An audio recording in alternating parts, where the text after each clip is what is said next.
Dirección Nacional del MAS, que ha tenido a bien invitarme para exponer el tema de reforma constitucional el día de hoy en la tarde. La presentación que voy a hacer lleva por nombre La necesidad de una nueva constitución, y quiere empezar y terminar señalando las razones políticas y la evaluación de la coyuntura política en que se enmarca esta necesidad de una nueva constitución.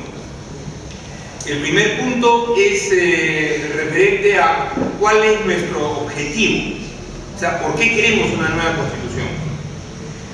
Yo creo que esto es una cosa fundamental porque nos da el norte de la lucha por una reforma constitucional.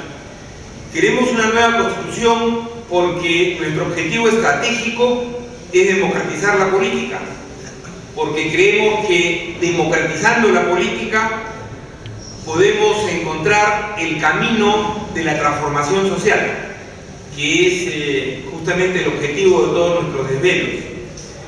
Y en este proceso, en esta lucha por democratizar la política, ¿en qué momento nos encontramos? Han habido varios momentos de lucha por democratizar la política en el último siglo en nuestro país. No voy a hacer, por supuesto, referencia a ello porque la exposición sería larguísima. Simplemente señalar que vivimos un momento de frustración democrática, que en los últimos 13 años, entre el 2000 y el 2013, vivimos un momento de frustración democrática, y que este momento de frustración democrática tiene su origen inmediato. No estoy hablando del origen histórico, por supuesto, ni del origen en el mediano plazo hacia atrás, digamos, sino su origen inmediato en la transición frustrada también entre el 2000 y el 2001. Esa transición que en muchos aspectos fue exitosa, que dirigió el presidente Valentín Paniagua, en un aspecto fundamental, llevó a cabo, organizó en 8 meses, por primera vez en 10 años, una elección democrática.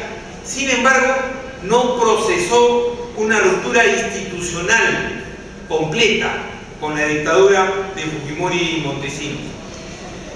Y no voy a entrar tampoco aquí a los detalles, porque se podría entrar a los detalles en qué sentido no procesó esta ruptura institucional. Voy a ir simplemente a lo que considero el núcleo, ¿no?, de la continuidad entre la dictadura de Fujimori y Montesinos y la democracia precaria que vivimos.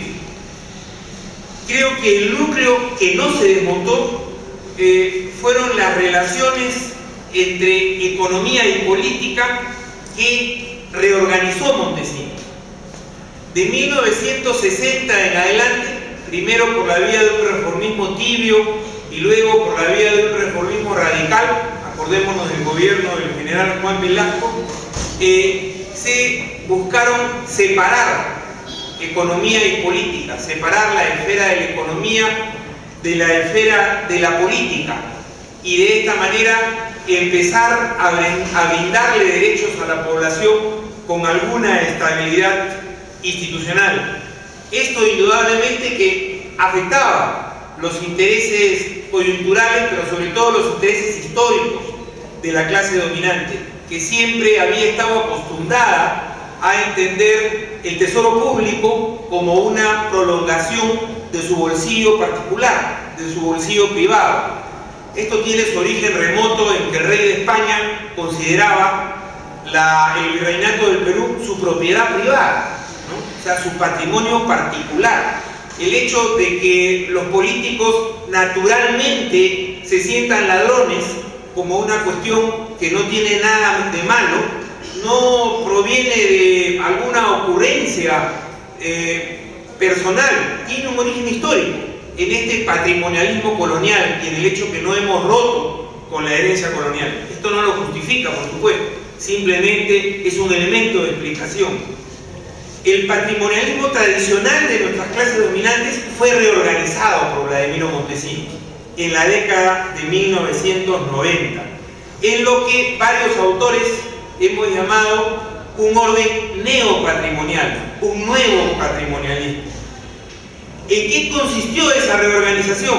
En un punto muy específico, ¿no? Montesinos señaló que para hacer negocios en el Perú, ¿no? Para hacer, se supone, grandes negocios o los grandes negocios en el Perú, había que tener una relación privilegiada con el poder político. Y él se puso como el guardián de esa relación y cobraba por ello. De ahí la inmensa fortuna que amasó, ¿no? En este sistema que ideó, ¿no? Esa forma de relación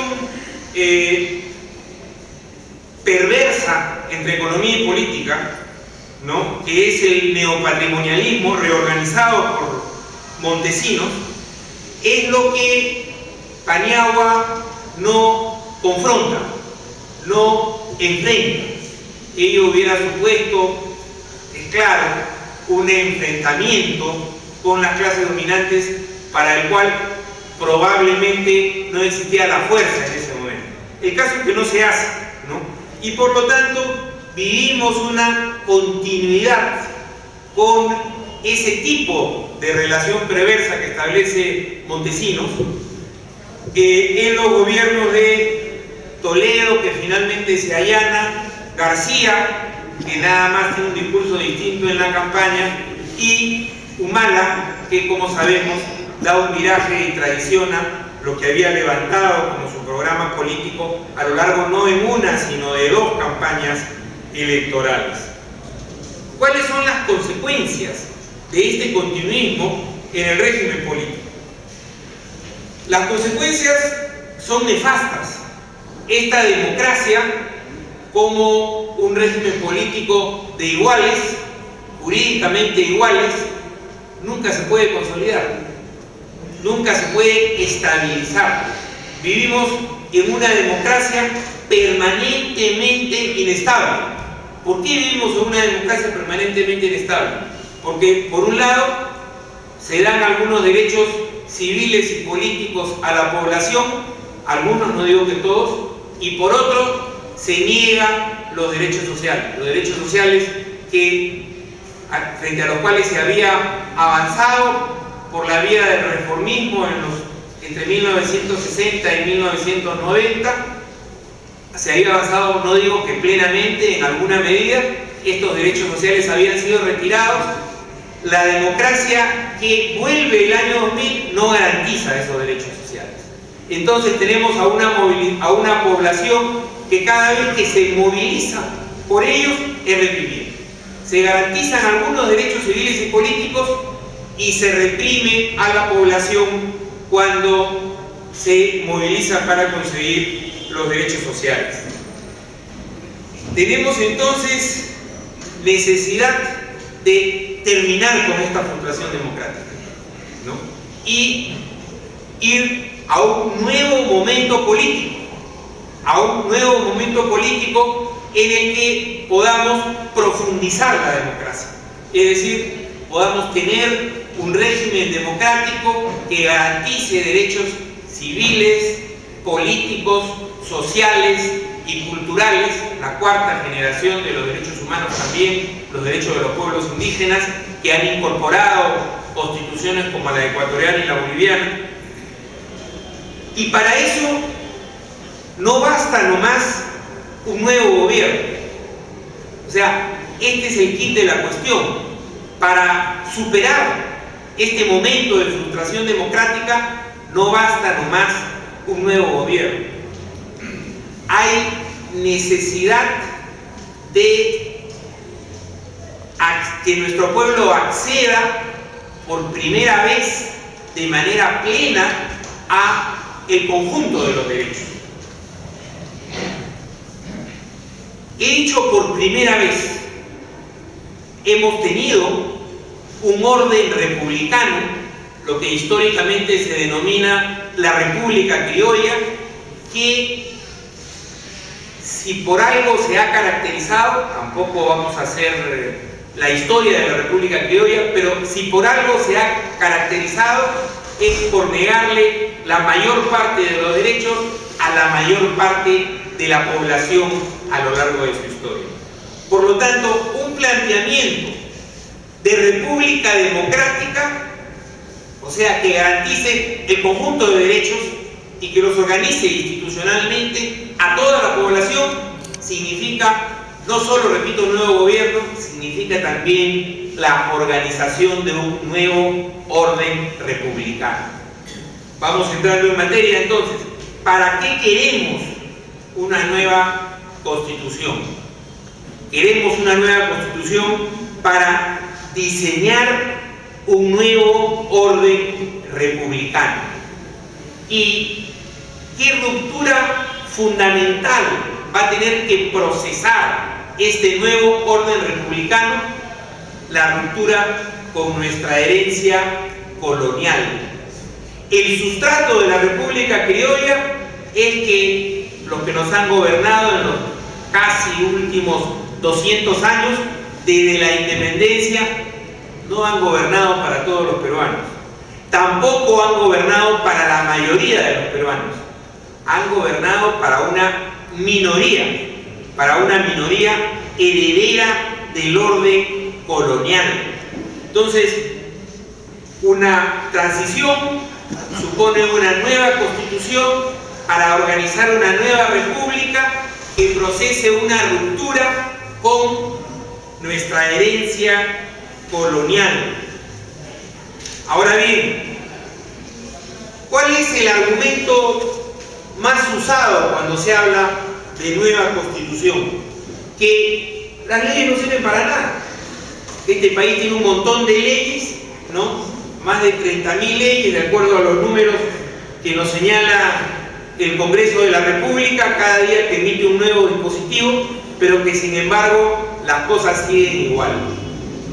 La realidad desmiente este sentido común, porque para salir de dos de las tres últimas crisis políticas, grandes crisis políticas, no me refiero a las que se dan cada semana en este país, sino a las más importantes, a la crisis política del final del gobierno militar, a la crisis política de fines de los 80 y principios de los 90, y a la crisis política producida por la crisis de la dictadura de Fujimori y Montesinos. En dos de esos tres casos se procedió a salir de esas crisis políticas elaborando una nueva constitución.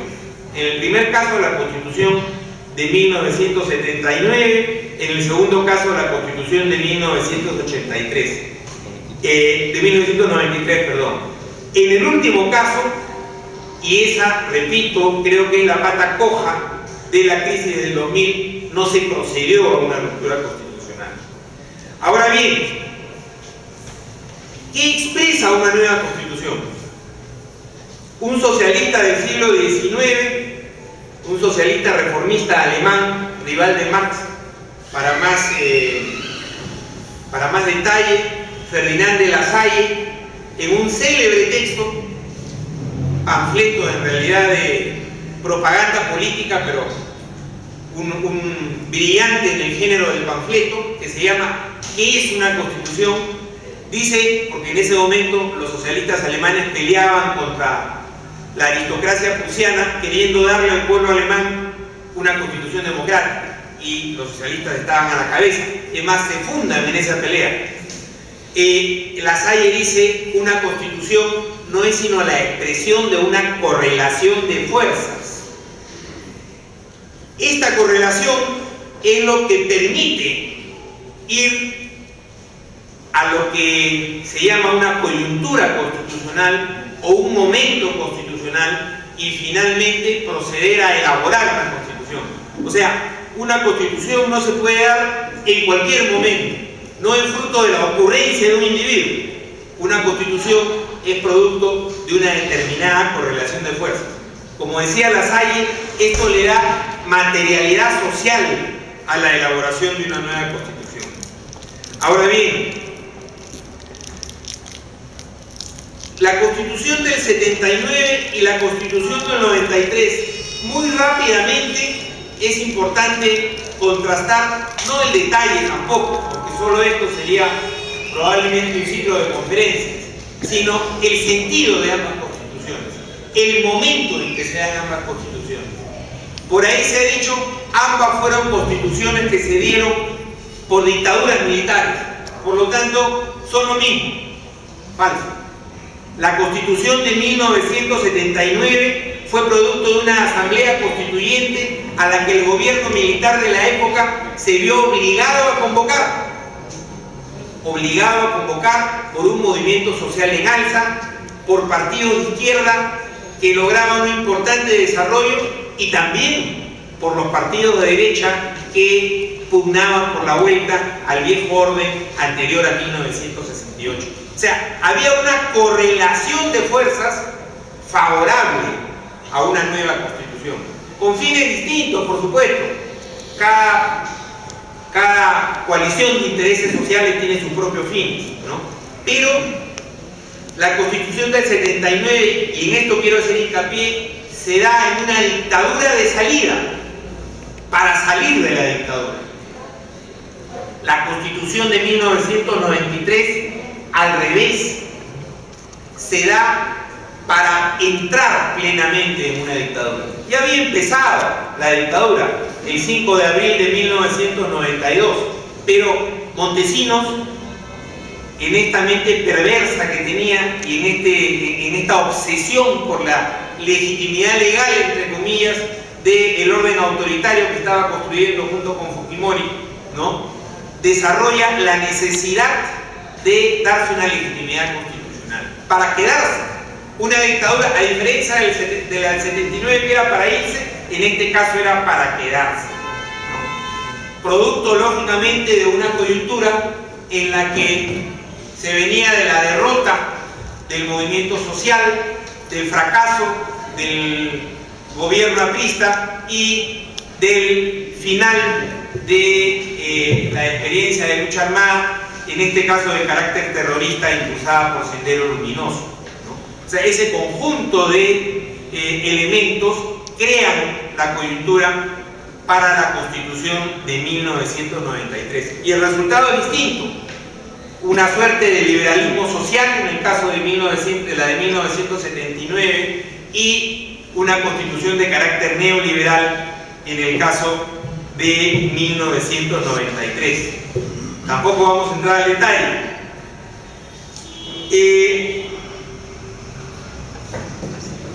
Quizás dejamos para un segundo momento lo que creemos debe ser el contenido de una nueva Constitución, por falta de tiempo, y simplemente terminamos señalando cuáles deben ser las características de la elaboración constitucional. Hay tres elementos a tomar en cuenta en el proceso de elaboración constitucional, creo, de acuerdo a la experiencia sobre el tema y a los tratados sobre el tema. El primero, la legitimidad popular. No puede haber constitución sin legitimidad popular. El segundo, el consenso político. Tiene que haber un acuerdo mayoritario entre las fuerzas políticas. No puede ser una minoría nada más la que quiera una constitución, tiene que ser una coalición mayoritaria de fuerzas políticas. Y la publicidad en el proceso de consecución de la legitimidad popular y del consenso político. O sea, tiene que haber mucha transparencia en la elaboración. Y por esa razón se abren, yo creo, las vías de la comisión de expertos, que generalmente sucede en momentos de crisis política. Un conjunto de expertos elabora un texto constitucional y lo somete a referéndum, y la vía de la Asamblea del Pueblo, que puede tener la variante de la Asamblea Constituyente o de un Congreso que asume funciones constitucionales. Particularmente, creo que en este proceso de ir de un momento de frustración democrática como el que vivimos a un momento constitucional, a un momento en el que sea favorables a las fuerzas del pueblo, en el que haya una correlación política favorable a la elaboración de una nueva constitución para democratizar la política, creo que el instrumento más adecuado es el de la Asamblea Constituyente. Me parece que ya fracasó la herramienta de la reforma por la vía del Congreso, fue la que propuso Ollanta Humala como una forma de conseguir legitimidad popular y consenso mayoritario entre las fuerzas políticas. Pero hemos visto, por el tipo de sistema de elección de Congreso que tenemos y por cómo ha devenido el proceso político actual, que esto se torna casi imposible. O sea, la reforma que nos lleve a una nueva constitución por la vía del Congreso. Creo, por lo tanto, manteniendo la opción de la Asamblea del Pueblo, que la herramienta es la Asamblea ad hoc, o sea, una reunión de representantes del pueblo, como decía el Abad de Sellés, regresar al pueblo soberano, al pueblo constituyente, para que ahí se den las características de legitimidad popular, consenso político mayoritario y publicidad en el debate constitucional, para que la constitución resultante tenga eficacia representativa, que es otro concepto fundamental. Si no, la constitución resultante no tiene eficacia representativa y nos puede llevar a un grave proceso de regresión política. En cuanto a la opción de la comisión de expertos, yo creo que esto solo es posible cuando se tiene una correlación de fuerzas altísimamente favorable, ¿no? Y una capacidad de acción política y militar aplastante. Fue el caso de Gaulle en 1958, cuando va de la Cuarta a la Quinta República, cambia la Constitución Democrática de 1946, que era una constitución parlamentaria, y impone prácticamente a través de un referéndum. Era el momento de la independencia de Argelia y necesitaba relegitimarse, en este caso el centro derecha francés logra imponer por la vía del referéndum la Constitución de la Quinta República. Puede ser también hecho esto desde una perspectiva de izquierda, pero es decir, la correlación de fuerzas políticas favorables, políticas y militares favorables que se necesitan para que este proceso sea exitoso y para que la constitución resultante tenga eficacia representativa es enorme. Ahora bien, con esto no quiero desmerecer el esfuerzo de los compañeros fonavistas que sé que están en esta lucha. Me parece muy importante, ¿no? Y yo creo que justamente la clarinada que ellos han dado sobre la necesidad de una nueva constitución se está convirtiendo en el país en una fuerza imparable para llegar a este momento constitucional.